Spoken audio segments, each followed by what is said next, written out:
coming back for more, but I just can't let you go. No, I just can't let you go. Keep running through the same old rhymes, like a broken tape jammed on rewind. Still I just can't let you go. And I know I just can't let you go. Cause I've been thinking lately, possibly just maybe the shimmer between us could be something perfect. Two broken pieces rising off the floor, just right, like water to the shore. Yeah, you were broken like a light through the longest tunnel I knew. Mirage, you the real thing, no matter when your heartstrings inside. Funny thing, I was good with me before you came along, jumped right in, made it hard to see a life without you again. Been here so many times before. Something always keeps us coming back for more, but I just can't let you go. No, I just can't let you go. Keep running through the same old maps, like a broken tape jammed on rewind. Still I just can't let you go. No, I just can't let you go. But nowadays you take all the things that I say, keep misunderstanding, counting up the damage. Seems like every move you're hitching for a fight. I just wanna love you right, and every time it's harder, distance it gets farther, straining out to touch you. You give me cold shoulder, make me question what I am and what I'm worth. Then turn around, tell me that's not supposed to hurt. I know you'll be coming around, and I know you'll only bring me down. Even so, same old story. I know I can't let you. I know you'll be coming around, and I know you'll only bring me down. Even so, same old story. I know I can't let you go.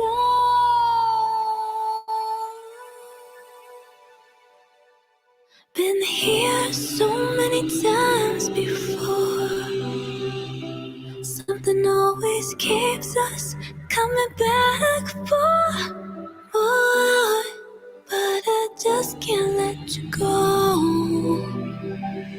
No, I just can't let you go.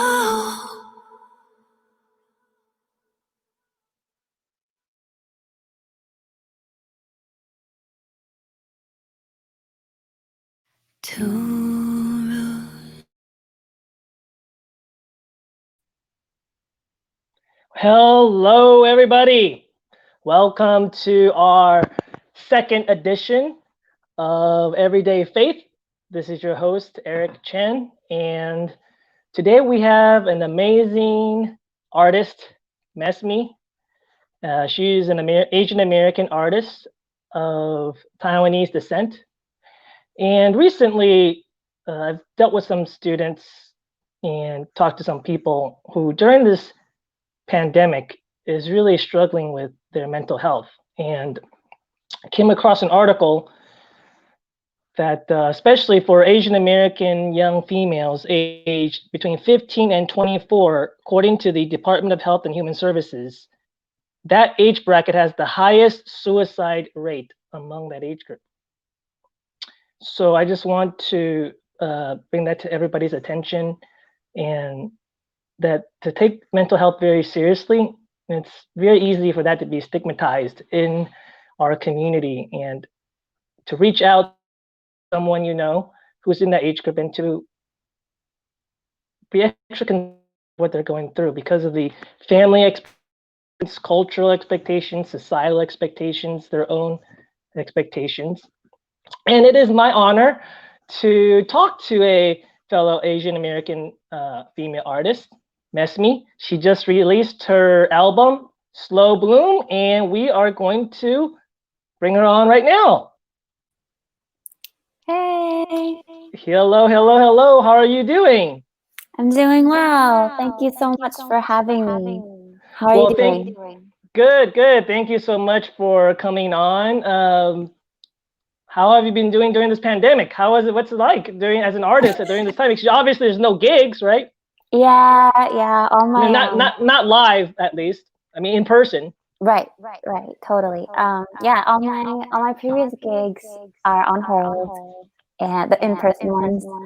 And I guess it's just like a lot of people in this moment, um, where you're just trying to figure things out and trying to adjust to the current situation. Mm-hmm.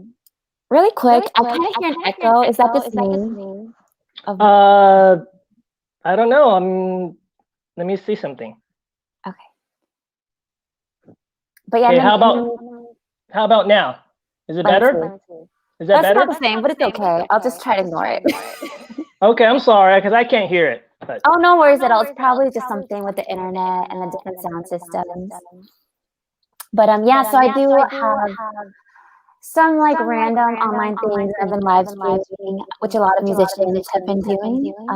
But other than that, I mean, I can't complain. I'm really grateful for everything else that I have, and you know, like all the people I know and love are okay health-wise, and so am I. So well, it's really that's good that way. I mean, that's the most important thing because, as they say, your health is your wealth. Totally, it is.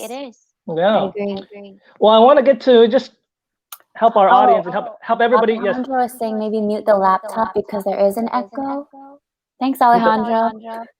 Yeah, the laptop is muted. Let me see.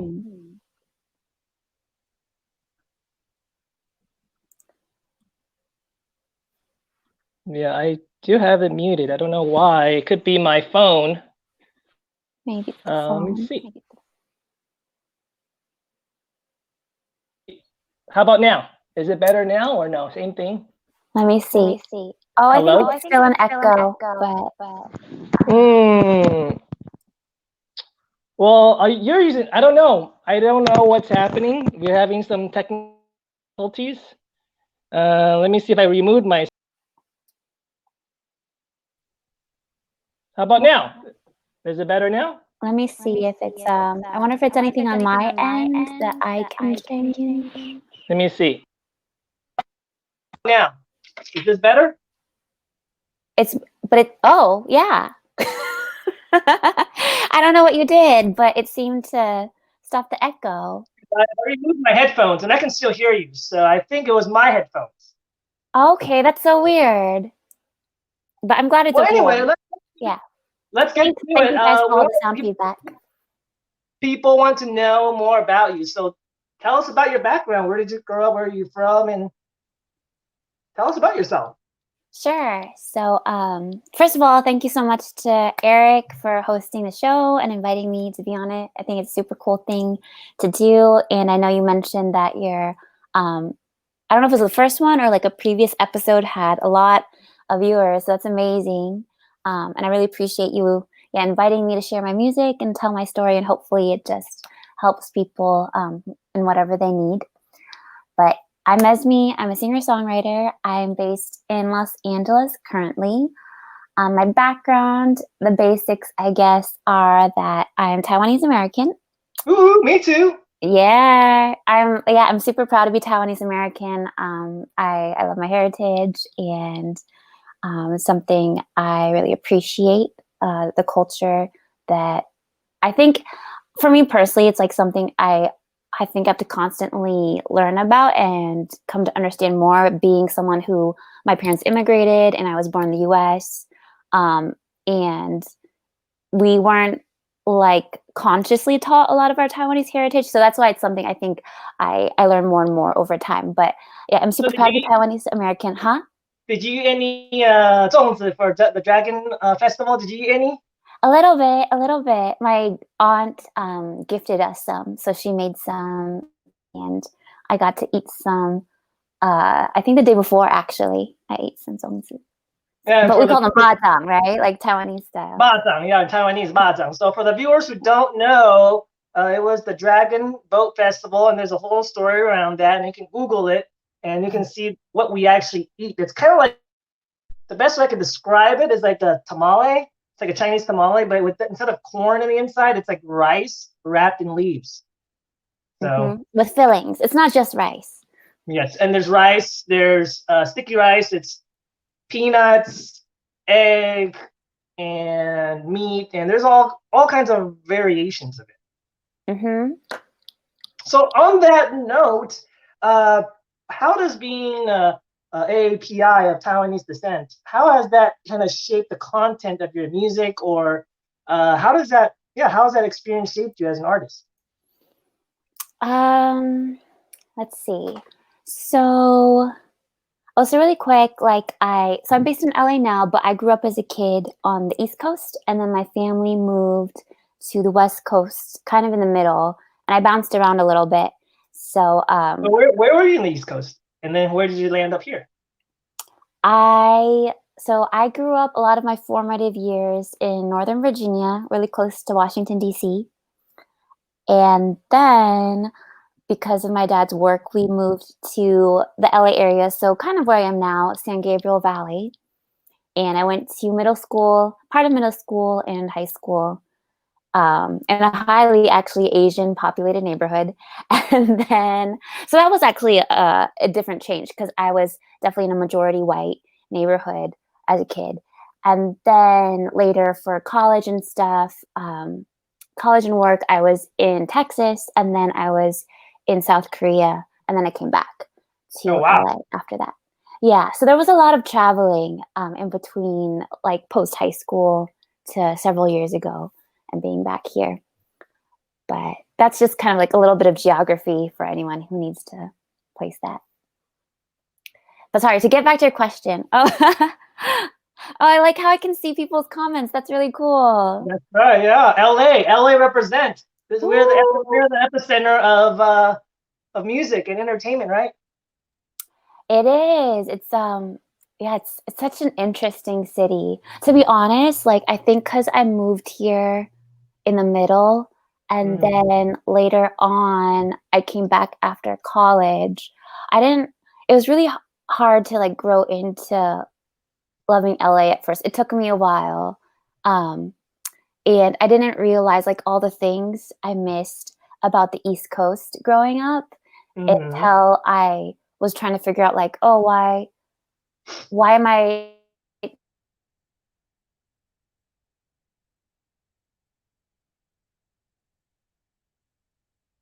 sorry. I think I lost you for a second. Are you still there? Hello. Hey, is it okay? I lost you for a second. Okay, I think I'm back. I think I'm okay. Yes. Yeah, sorry. I'm in my studio in North Hollywood right now, and I feel like the internet has not been super consistent for the past couple weeks. We'll keep moving forward. So last you're saying that you really missed the East Coast. That's where you left off. Yeah, but then so it took me a while to like get to know LA and really appreciate it for all the wonderful things it has, and I definitely do now. Like I love how diverse it is. I love if you have a car, you know, like you can really experience all the different nature and different parts of the city a lot easier than if you don't have a car. So I think coming back from college and getting used to and not being as scared driving around, you get to really experience all the richness and diversity that is really special to LA. So, hey Ken, so good to see you. Thank you so much. I love you. So yeah, and what has it been like to pursue music as an independent artist? Right. Okay. Yeah. Sorry, I didn't even answer your question about being Taiwanese and Asian American. Should I? Yeah. Go ahead. Yeah. Sorry. Okay. Go ahead. Okay. I'll answer the indie artist one first. So being an independent artist, it's been really interesting. I think it's always been like a little bit of a mental and emotional tug of war for me. So personally, like I call myself like a closet creative, and I think fully accepting that I had this creative side and I loved art and creating art and wanted to pursue that. It felt really it felt kind of taboo and like really difficult to accept and then like have the courage to actually do and try actively. So it took me a long time to come to terms with all of that.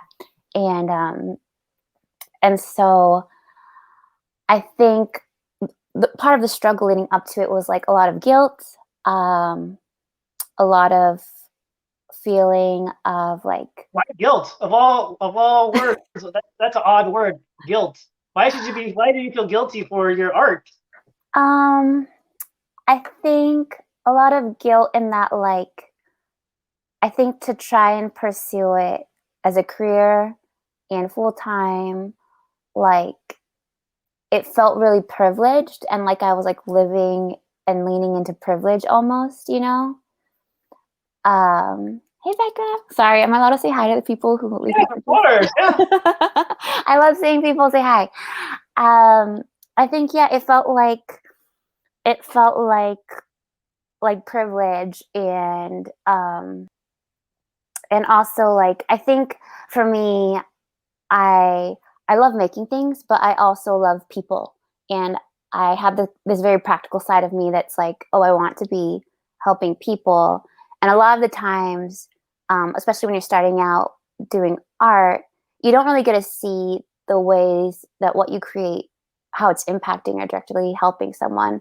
Especially nowadays, you know, where like a lot of the stuff you put out is on the internet, and so I'd always feel like, oh, should I like be doing something else? Is this really the right thing for me to do? Or am I just like being self-indulgent and doing what I want to do and enjoying creating, but not really helping people in a way that's like more impactful or more directly going to really like make a difference, you know? So you didn't really see kind of the significance or the difference you can make with your music. Yeah, I think it's that tug of war because like I really thought about it really, really hard. Like I wrote this like manifesto for myself and I like really sussed it out in my head of like, why do I want to do this? Why do I think art is important? How has it impacted my life? And like I went through this whole thing and I was like, I know art is really valuable. Just like just the humanities in general, I feel like are really valuable, even if they don't have that direct correlation that you can quantify, like in a scientific laboratory research experiment. You know, like I do believe in the power of like story and creativity and a lot of these things that we can't see that deal with our emotions and our mental states and our ideas. But so I knew that going in, but I think I still always kind of struggle with like, what I'm doing, is it okay? Well, I still have guilt with it, yeah. Think about, to kind of piggyback on what you're saying, there's a famous quote from Tony Van Bera, and the quote is, "The role of the artist is to make the revolution irresistible." Yeah, I've seen that quote recently floating around. I love it. I love that And quote. you know, I'm someone that likes to, you know, write and argue and dialogue, but I think art has a way of grabbing people's heart and Mm. really create that experiential change, and really because just the way that our left brain right brain works. And there's a book called, I think, The Elephant and the Writer, and it's talking about how What's it called? I think Elephant and the Writer, and basically the idea is that uh, it's very hard to convince someone to change their mind based on logic, and that our feelings and intuition is actually much more susceptible to influence and change. Right. And so, and that's where the role of music plays in shaping people and really touching people. Oh, I like that. Thanks so much for that reminder.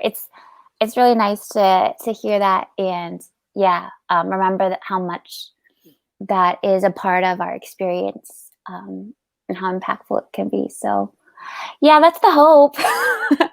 That's the hope. Did you want to touch go back to what you wanted to talk about, which is how being Asian American female of Taiwanese descent, how that's kind of shaped you or shaped your writing? Yeah. So let me see. Being Asian American,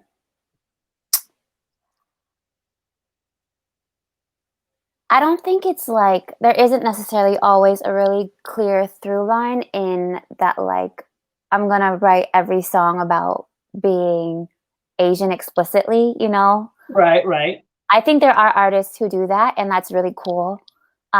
But for me, I think I do love I love my culture. I'm not like, it's not any time trying to hide it, but I think I also really love diving into like human experience. So I write a lot about more like universal language. I like leaving things open, like you said, to kind of like try and grab people. So there are certain songs that incorporate my culture and my background.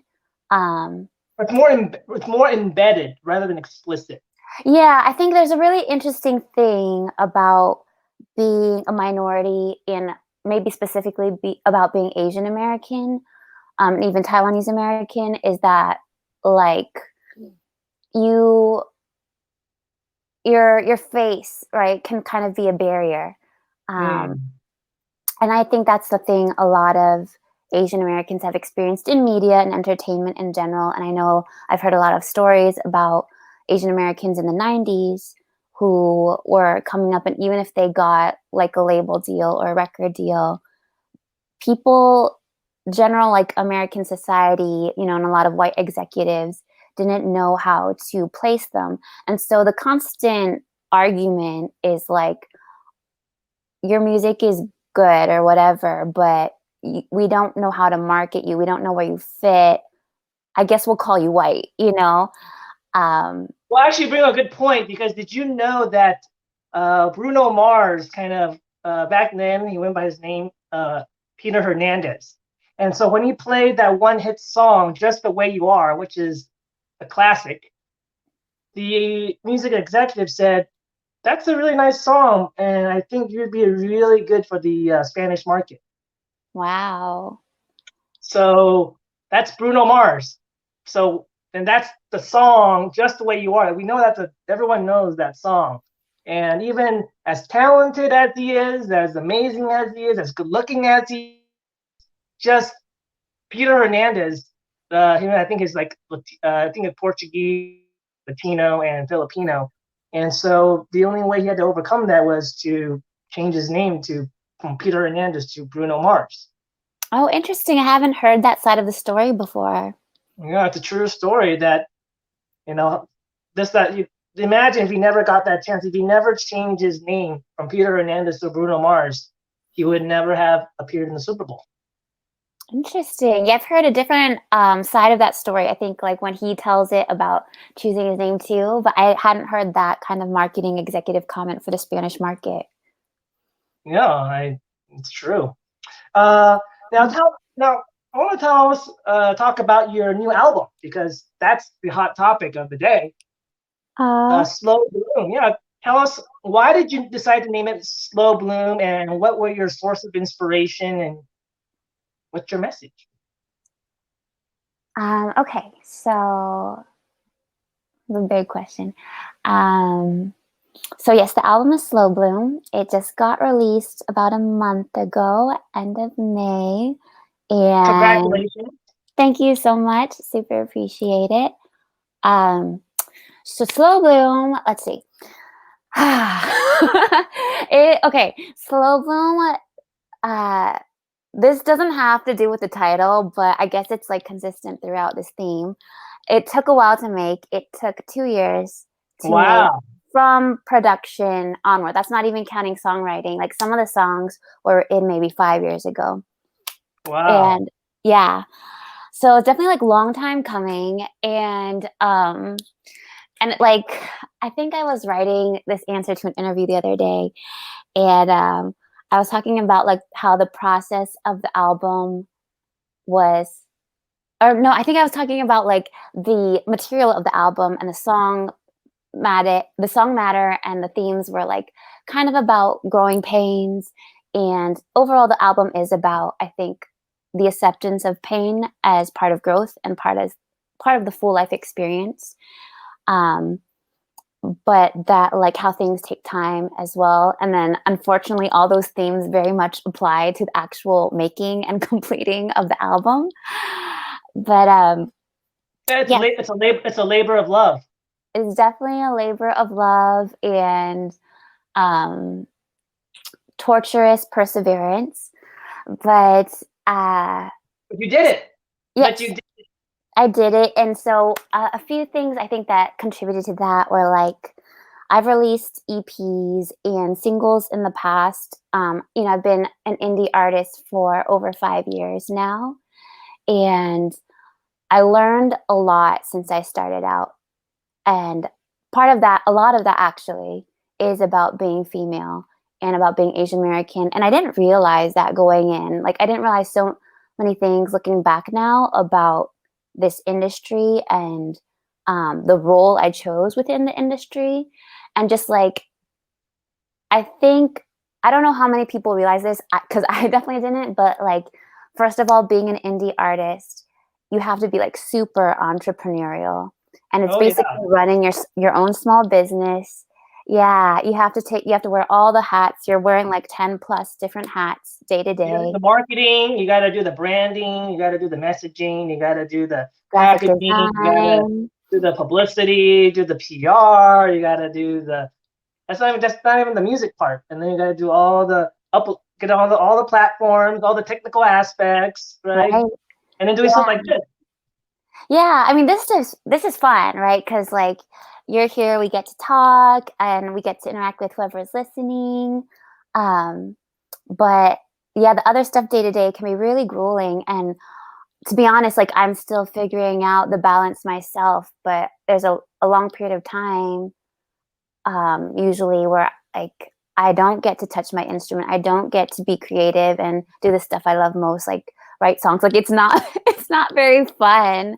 Now, But, if I recall correctly, that you yeah. have the hidden talent that you're a really good writer, a writer, a technical writer, and you're a really good writer. If I remember Oh, correctly. thanks. Yeah, I guess like that's part of why I do handle so much of it myself. I kind of am an all-around creative. Like I grew up reading so much and I went to school and I actually studied, one of my majors was English literature.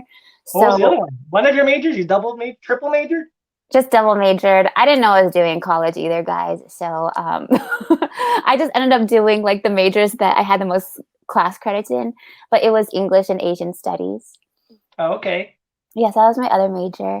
And yeah, so I guess I am kind of an all-around creative because like I love music obviously, but I traditionally as a kid loved language and I loved reading, and that I think that writing side is very natural to me, which is why songwriting is like one of the biggest parts for me within music too. And I also grew up doing art. I did a lot of art growing up, so I definitely like have this whole visual affinity that makes me basically be like too controlling about all my graphics and my videos and stuff. But I think like, yeah, it's a choice whether or not you do that yourself or you hire out. But yeah, when you're an indie artist, a lot of the time, especially starting out, you don't have a lot of funding, and that comes into the whole entrepreneurial side. You know, if you don't have funding or investors or whatever, what a label traditionally covers, you're self-funded, you know. And so things as an indie artist are expensive.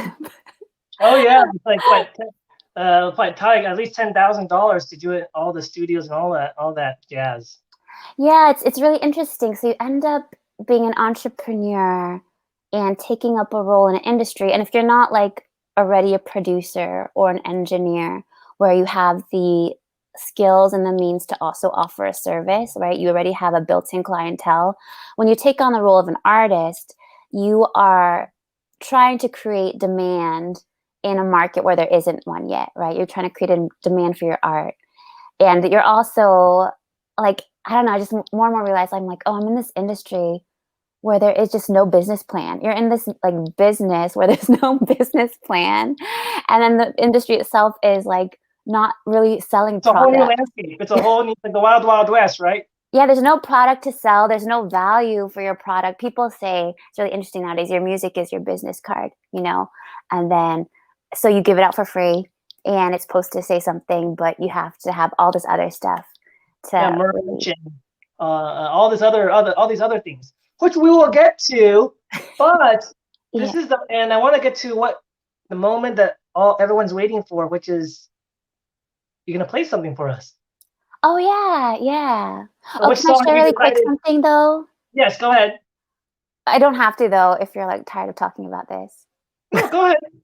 Okay, I just wanted to say so part of the process with Slow Bloom was it's basically almost all self-produced. So like Wow. part of the difficulty in being female and being Asian American is you also realize or I realized at least like what it is to walk into a system that is more traditionally against you, right? There isn't a lot of representation, there isn't a lot of network laid out for you.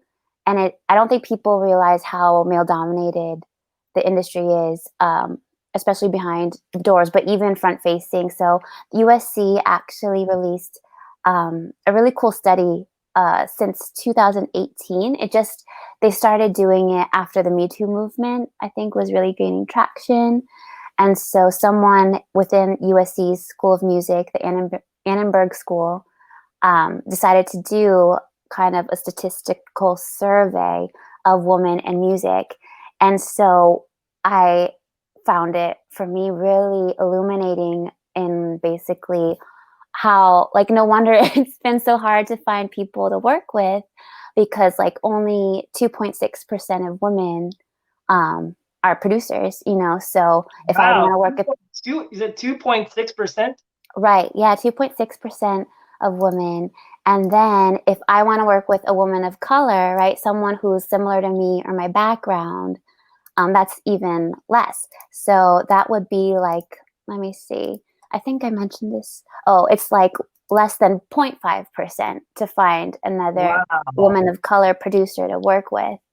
And I didn't know the statistics, but I just knew after working with people and trying to work with all these different people, which by default are a lot of men, um, it would always fall apart for some reason, you know?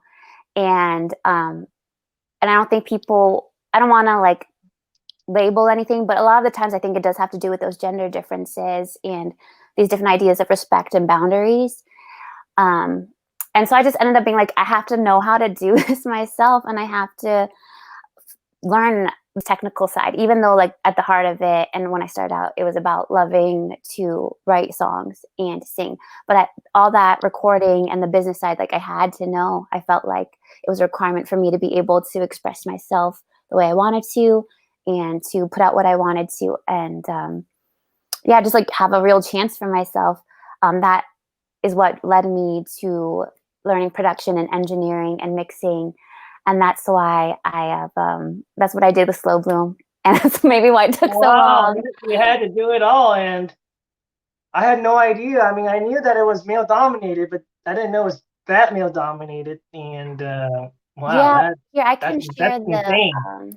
I can share the link in the chat really quick here, and if you want to share it later on Facebook. But it's really, really illuminating. Like even if you look at and they're looking at it's kind of I think an illustration of basically like, you know, who is traditionally in seats of power and who then proliferates networks of power. Because I think people have this skewed idea that it's more even nowadays because there are certain females that are really famous and Mhm. they Right, sell like a you lot of think like Nicki freaking Minaj, or you think Christina Aguilera, or Mariah Carey, and you think, wow, there's equality. right, because they're doing it and they're alone. But I think it also says a lot that they are like these one name divas, right? And it's kind of like, oh, they kind of have to step out as a solo artist because it's a lot harder to create a network in a band, right? How many female bands are there versus male bands as a female? And then, yeah, you actually see, so they evaluate based off of a lot of the top artists in Billboard and across different charts. And it's actually only like 12.5% women are credited as songwriters, 21.7, so about a fifth, are artists. There's also actually this really great Instagram account called, let me see if I can find it for you guys really quick. I think it's called Book More Women. And what they do is they take playbills of like all the huge festivals, Coachella, and then even other festivals like Bottle Rock or metal ones or country ones. And they erase all the names that don't include at least one woman, even if it's a band, right? So they leave anything that has at least one woman in the group. And a lot of the times, all you have left are just like a handful of names and all this empty space. And the rest are all male dominated. Well, look at that. See right here. 8 out of 1,093 producing credits went to women of color. That's a staggering stat right there. Yeah, it's crazy. And like this is, I think the one I sent you was maybe from this year. So just 2 years ago, it was like half that amount. Wow. Here's the Instagram account where they visually show you on a playbill how many acts contain one woman at the least, Like if it's like even if it's a band of like 4 men and 1 woman, they'll put it in, but it's still so empty. Okay.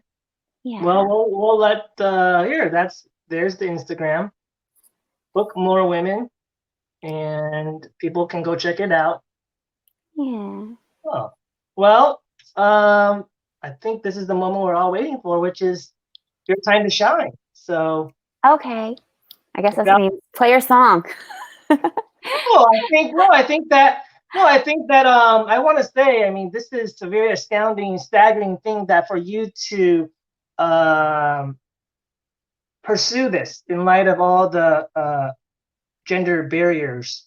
This is very difficult. I'm sorry I was kind of pushing the song because looking at the time. Yeah, of course. No. I was totally teasing. I was okay. I'm sorry because I didn't know if you got. I didn't want. I didn't want. No, I'm very hard to defend. I'm always joking, like pretty much. Okay. So, like, please don't take it seriously. I was totally kidding.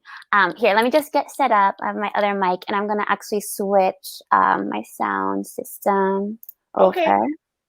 So yeah, well, I want to look over this. I'm gonna go back and look at this as you get ready. I'm gonna look over this this chart over here, and I want to have our audience see what is going on.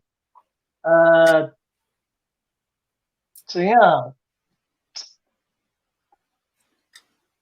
look at this.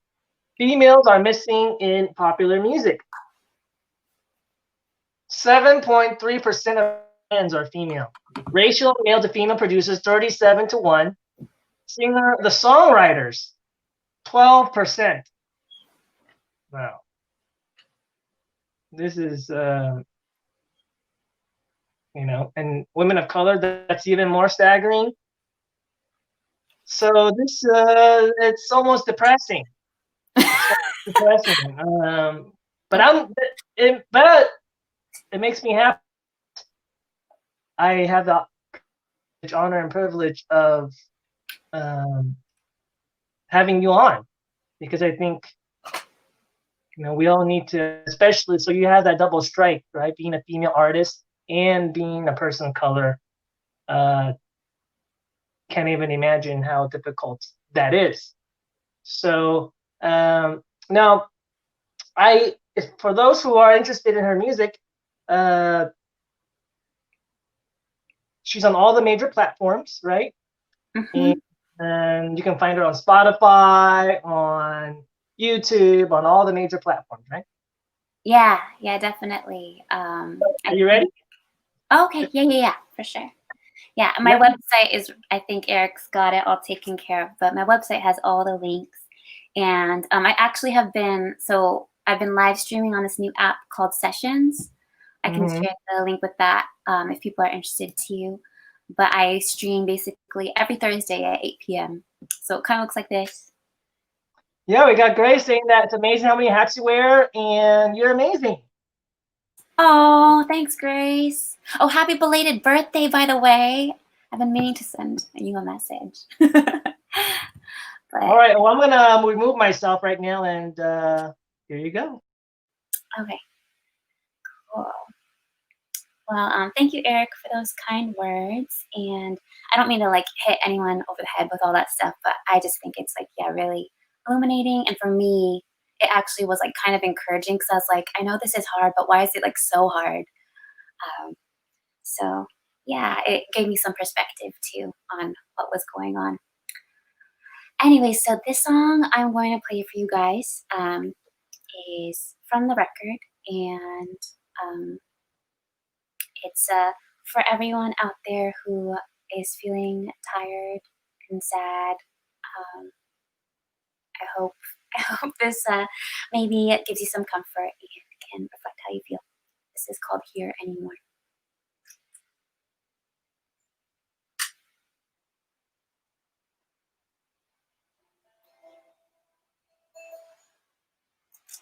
Oh wait, let me check that one string. Sorry, tuning is always a thing.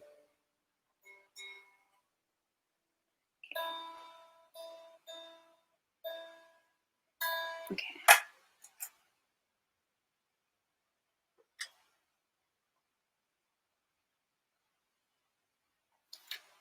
Just adjusting.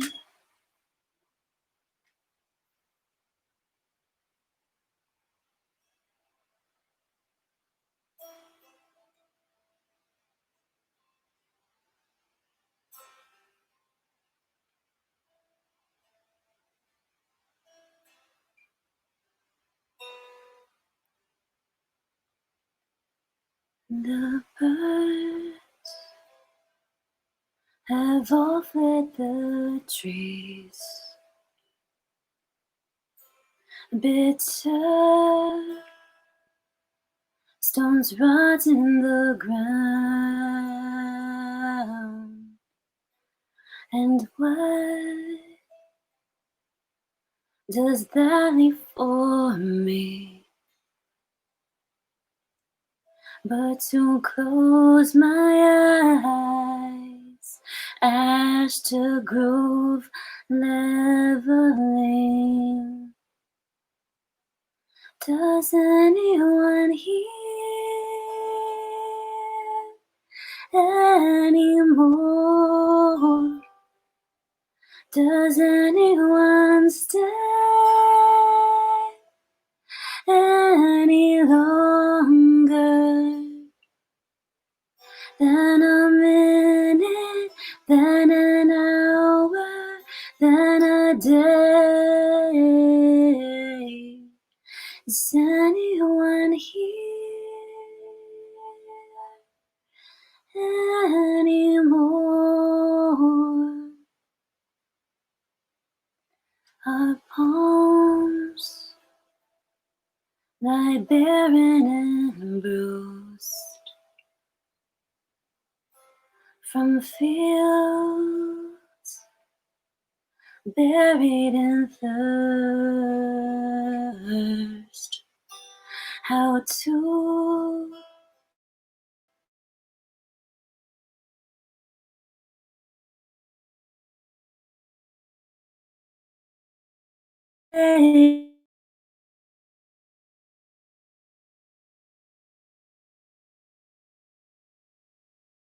and here anymore? Does anyone stay any longer than a minute, than an hour, than a day? Is anyone here anymore?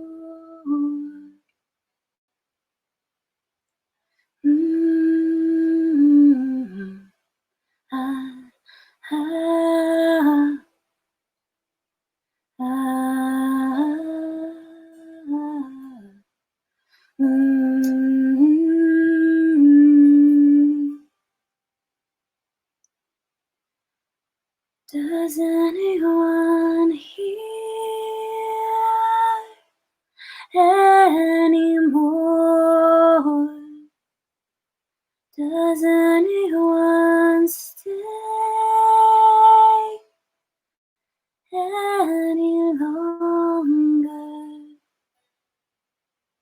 then a minute, then an hour, then a day.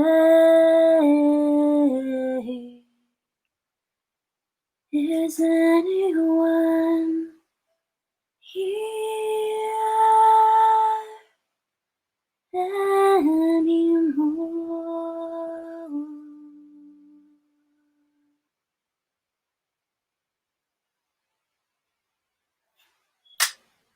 Wow, thank you so much. That was amazing.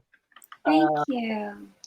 Now, how can our last question here? How can people support you? Where can they find? We talked about where they can find your music. Do you have Venmo, Patreon, or where can they purchase your music? Do you have merch? How can we? I know that this takes financial support and it's an investment in you as an artist. So how can we do that? Well, first of all, thank you so much for asking. It's super appreciated. And yeah, as an indie artist, anything, whether it's just like internet support or financial, it all really, really helps. So here, let me share this link with you. Maybe that's the easiest. It's my link tree. Okay. And for anyone who doesn't know, a link tree is like a quick link where you have little tabs for different websites. Mm-hmm. And for me, I made it so that like anyone who wants to support, they can pick anything that they want to do there. So there's options to like leave a tip on my PayPal. There's this cute app called Ko-fi, I think, where you can like buy me a coffee. I also list my like Patreon and merch store. My music links. Everything's there. Everything's there. Yeah, if you just want to stream the music, you can click through. So here is my link tree. Okay. All right. Let me share that right now. And yeah, any last comments that or words of exhortation or encouragement you want to share with the audience? Well, if you want to keep in touch, definitely follow me on socials. Say hello. I'd love to get to know you guys. And I always appreciate people letting me know like what resonates with them. And let's see, last words. I think yeah, I just hope everyone's doing okay out there. And like I think everyone is navigating this really strange time in so many different ways, health-wise, socially. And I feel like the best thing to do is like engage when you can, but also take care of yourself, however that may be. And hopefully, collectively, we're all just becoming more conscious of what this means, right? Like what it means to healthily engage with ourselves as well as things we care about and what we want to see in the world. And yeah, so I thank you again for having me on. Quick shout out, other than like all the music stuff, is that I have an Asian American music blog too. If you want to discover other Asian American artists, it's called The Sound Off with 3 F's at the end. And I also love to help record and produce other artists, especially female artists, given the state of how things are and knowing how difficult it was for me to find someone that was comfortable to work with. Now that I have like all this engineering and mixing experience, I'd love to lend those skills and work with anyone else who is looking for some help there. So I have my studio, it's vitokastudios.com. So you can definitely hit me up there too. Okay. Well, thank you so much for coming on. I think they can Google that. So again, thank you so much. It was such an honor to have you, and I'm just so happy that I got a chance to support an Asian American artist. So thank you again. Thank you so much for having me, Eric. Really appreciate it. Bye-bye. Wow, so I learned something new today that, of course, I knew that women and women of color have challenges, but I had no idea it was to that extent. So please support Mesmi. She has great music, as you saw today. And hit up on YouTube, look up on social media, Instagram. And thank you guys so much for your time. This is Eric with Everyday Faith. I am out.